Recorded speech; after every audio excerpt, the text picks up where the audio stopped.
દેશભરમાં ઇલેક્શનનો માહોલ છે ને આગામી 7મી તારીખે ગુજરાતમાં ઇલેક્શન છે ત્યારે ગુજરાતીઓ શું માને છે અમે પહોંચ્યા છીએ અમદાવાદના છારોડી વિસ્તારમાં અને લોકોના પ્રતિભાવો જાણીશું। આપણી સાથે છારોડી વિસ્તારના તમામ આગેવાનો અને અહીંના સ્થાનિકો છે તેમની સાથે તેમના મંતવ્યો જાણીશું। શું આશા અપેક્ષા તેઓ રાખે છે આગામી સરકાર પાસે।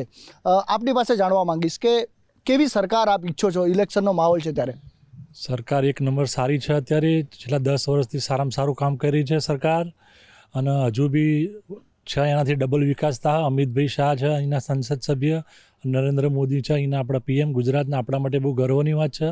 એટલે આવી સરકાર જ જોઈએ છે આપણે, બીજી કોઈ સરકારની આપણે અપેક્ષા રાખવી નથી। છેલ્લા 10 વર્ષમાં કેટલો વિકાસ થયો તમને શું લાગે છે? છેલ્લા 10 વર્ષમાં દેશનું નામ આખા વર્લ્ડની અંદર રોશન થયું છે, અને વિકાસમાં તો કોઈ બાકી જ નહીં રહ્યું। ગામે ગામ છેવાડાના ગામમાં વિકાસ થયો છે, પાણી રસ્તા બધું એક નંબર કામ કર્યું। ખાસ કરીને આપણું દેશના અર્થતંત્રની વાત કરીએ, 11મા નંબરથી 5મા નંબર ઉપર આવ્યું છે અને સરકાર છે 3જા નંબરે લઈ જવાનો દાવો કરે છે। તમને શું લાગે છે? આપ સૌએ જાણો છો અને આપણે ભારતની જનતા બી જાણે છે, બધાએ લાભ લીધા છે। આટલા વર્ષોમાં 70 વર્ષમાં જે કામ નથી થયા એ આ 10 વર્ષમાં કામ થયા છે, અને દેશ વિદેશો સુધી ભારતનો ડંકો વાગ્યો છે। દેવી દેવતા સ્થાનથી લગાડીને આપણે દરેક વસ્તુથી લગાડીને, વિકાસથી, બિઝનેસથી લગાડીને આપણું દેશ આજે અત્યારે 10 વર્ષમાં બહુ આગળ નીકળી ગયું છે। મોદી સાહેબ અને અમિત શાહ સાહેબ આ દેશ માટે જે 24 કલાક જે મહેનત કરી રહ્યા છે એ દેશને જાણે છે, અને દેશ બધા એમને જ આગળ લાવશે।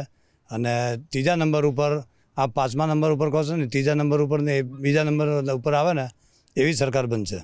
બિલકુલ। આપ શું માંગો છો? કારણ કે જે રીતે સરકાર આ વખતે 400+ સીટ આવવાનો દાવો કરે છે, એક એ, અને બીજું એ કે વિપક્ષને તમે કયા સ્થાને જુઓ છો? છેલ્લા 10 વર્ષથી જે પ્રોગ્રેસ થઈ છે, પૂર્વથી લગાડીને પશ્ચિમ સુધી, ઉત્તરથી લગાડીને દક્ષિણ સુધી, જે જગ્યા આપણે જઈએ, ટ્રેનથી જઈએ કે ગમે તે સાધનોથી જઈએ, ત્યાં આપણને વિકાસ દેખાય છે। અધિકથી અધિક માત્રામાં પુલો બન્યા છે।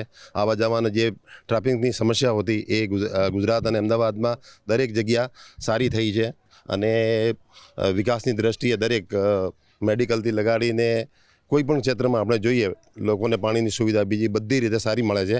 એટલે જે સરકાર, આપણે ભાજપની સરકાર જે કામ કર્યું છે, તો આ વર્ષે એવું લાગે છે કે 400 પાર જશે। ભાજપની સરકાર વિશે આપ કહો છો, પરંતુ સામે વિપક્ષ પણ છે, એને ક્યાં જુઓ છો તમે અત્યારે ઇલેક્શનમાં?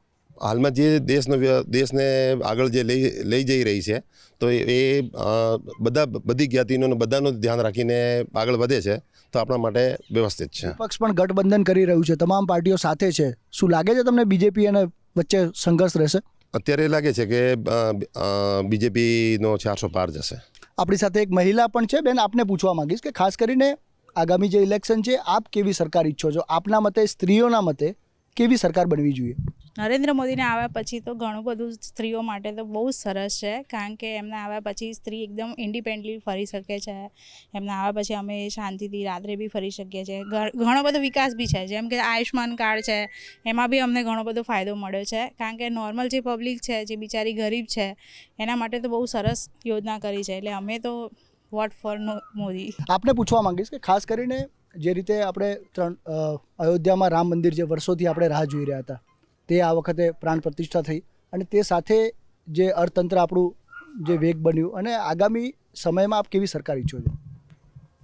સરકાર પૂરા ભારતની જનતા મોદી સરકાર જ ચૂનશે, અને કમલનો ખીલશે। અને જે રામ મંદિર બન્યું છે એવા કેટલાય ભવ્ય મંદિર બીજા બી બનવાના છે, અને આપણા ભારતની પબ્લિક બધી રાહ જોઈ રહી છે।